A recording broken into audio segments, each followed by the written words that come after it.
Hello, friends, and welcome back to Malicious Compliance Stories. Let's start our video with the story about how a simple search turned into a lesson on thorough research and persistence. But before we begin, best way to support our channel is to leave comments, like, and subscribe with the turned-on bell so you don't miss the new video every single day. Here we go. Google it. It took me 2 minutes. So I was working as a part-timer for this startup firm. The firm's related to hydrogen production, and I had this task of finding suppliers who would be willing to build us a prototype-scale hydrogen separator from syngas. Now, the technology needed, I will call it PHF, porous hollow fibers, and it's a very highly researched technology. In almost any string that you search, you're going to come across tons and tons of research papers on the topic. I did, of course, use a variety of tricks for efficiency and filtering results, and so managed to find some sources. It did take me more than a day or two of filtering the sites to find some reliable sources. Now, besides me, there was this other senior PhD professor who was also helping with this task.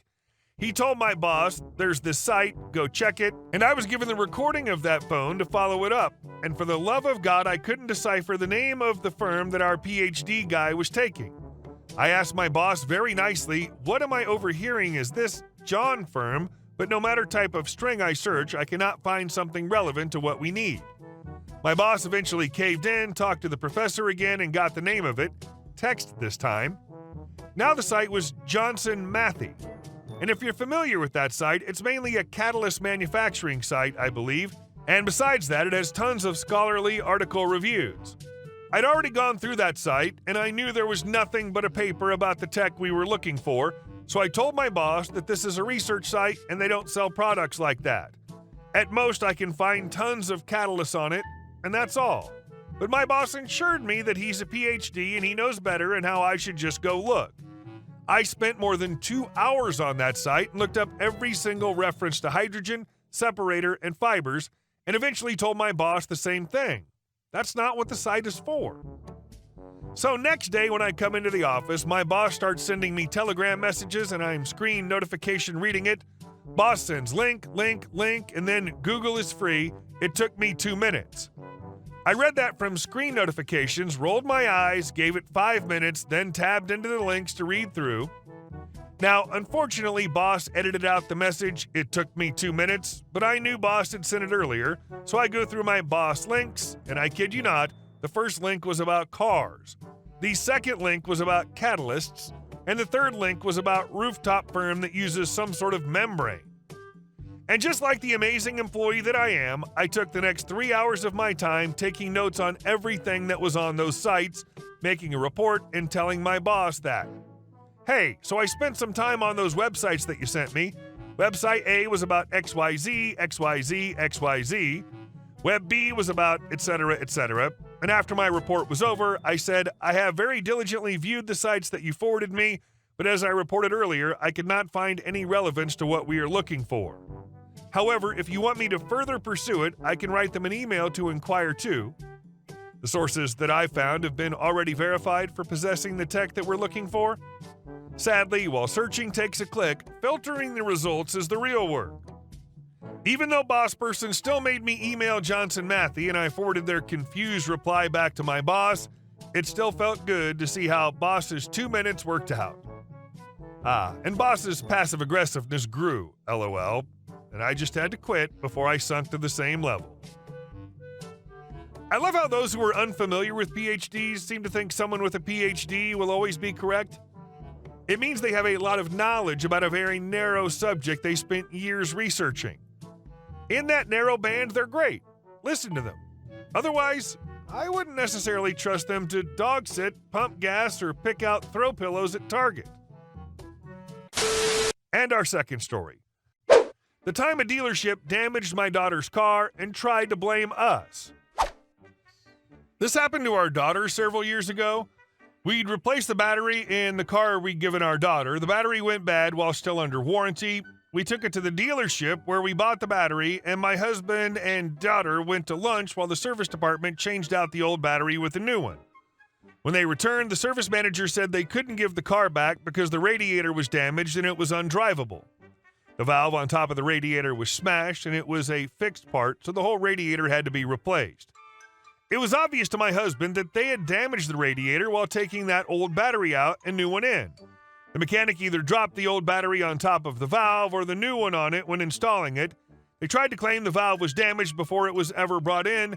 Husband pointed out that if the valve was badly damaged before it got dropped off, we wouldn't have been able to drive it to them. They then claimed it had been spewing fluid for quite a while. My husband looked at the battery mount right next to where the leak would have spewed, swiped his fingers along it, and showed them the dry dust they picked up.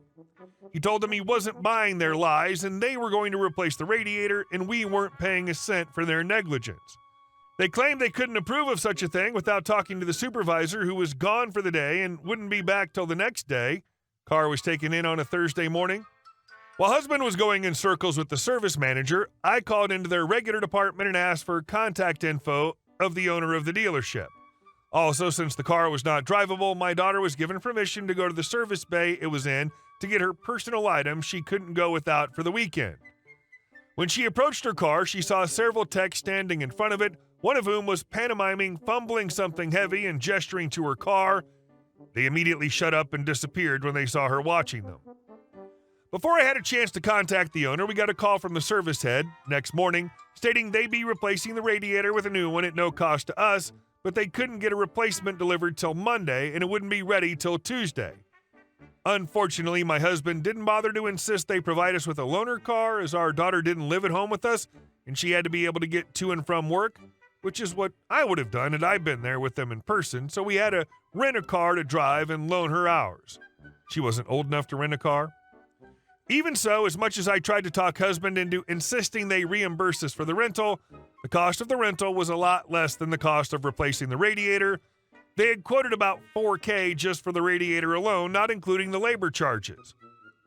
I think the combo of my husband proving he knew enough about cars to call them out on their BS, the fact my daughter walked in on the text talking about their mess up, and me looking into taking the complaint to the new owner scared them. When my husband drove our daughter there to pick the car up, husband walked up to the service supervisor to get the key and the papers, warranty for new battery and radiator, etc. A few of the techs that had been hanging around the coffee bay saw my husband and immediately scuttled off back to work. The supervisor commented that's the fastest he'd ever seen those guys head back to work. I am glad that my husband was there from the beginning, as I'd have been totally unaware of whether they'd been telling me the truth, except if they had pulled the line about it was so damaged there was no way it could be driven at all, and that the damage had been there before it was brought in. That claim was made after husband proved their first claim was a lie. Also, my husband's a pretty muscular guy, a literal redneck due to having been a lineman for many years. I'm betting the techs were scared he'd go ballistic on them, considering it takes a lot of crap to get my husband to go ballistic.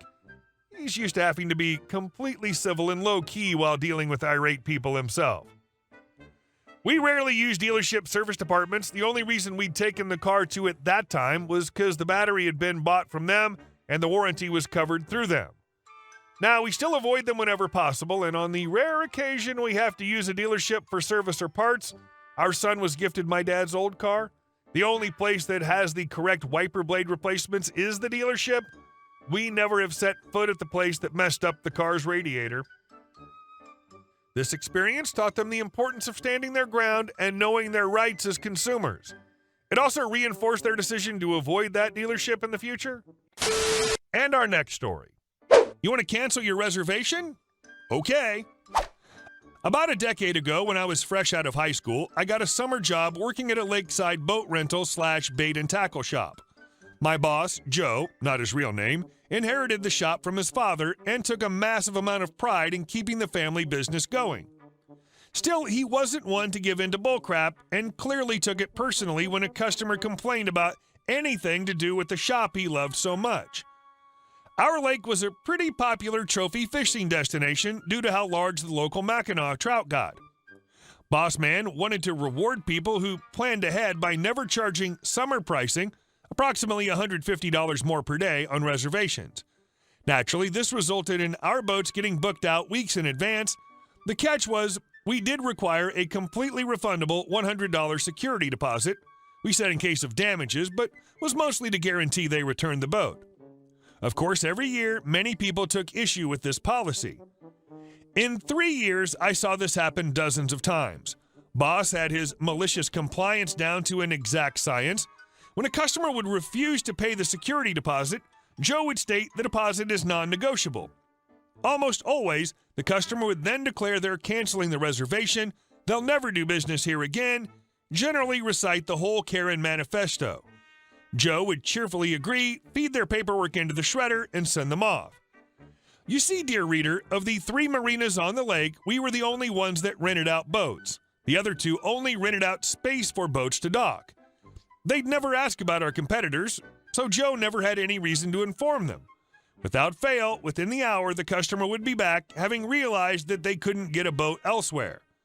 Usually at this point, business would be picking up, meaning I'd be loudly answering questions about boat rentals for other guests, and the customer's fishing buddies or antsy kids would be pushing them to get the boat already. Grudgingly, they'd ask for their boat. Joe would fake concern and tell them that, unfortunately, all the boats have been reserved for weeks, so we're usually unable to accommodate walk-in rental requests. As luck would have it, we had a cancellation earlier today.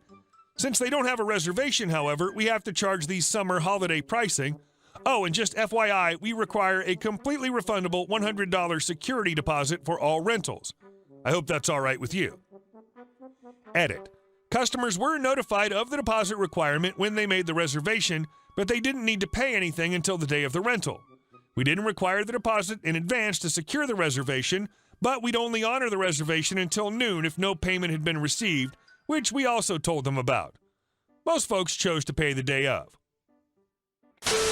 And our last story. My neighbor refuses to turn down his music. So I've been living in my current apartment for about 6 months now, and my neighbor blasts his mariachi music whenever he's home. It usually starts at noon and doesn't stop until around 2 or 3 in the morning. It keeps me up, overpowers my TV, and makes it almost impossible to study. I've asked him repeatedly to turn it down to a reasonable level later in the day so people can sleep, but he refuses. Lately, I've been getting my revenge. I found out by mistake that my bathroom is linked to his, and we share water pressure. Every day when he goes to take a shower, I take action. A minute or so into a shower, I turn on the hot water in my bathroom sink and the tub. I wait a couple more minutes have passed for him to adjust the temperature to get comfortable. Then I turn off the hot water and flush my toilet. The resulting string of screams and curses is music to my ears. Hey guys, thank you all for watching the video. I'll see you in the next one.